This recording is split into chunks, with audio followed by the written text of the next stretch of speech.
The greatest dog in the world is the one who made you better, simply by loving you when you didn't know how to love yourself.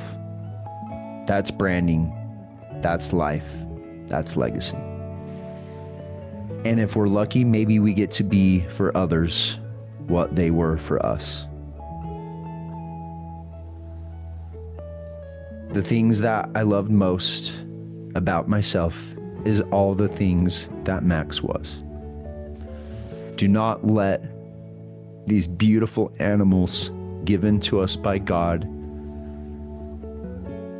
go without sharing the lessons they teach us. Max will live forever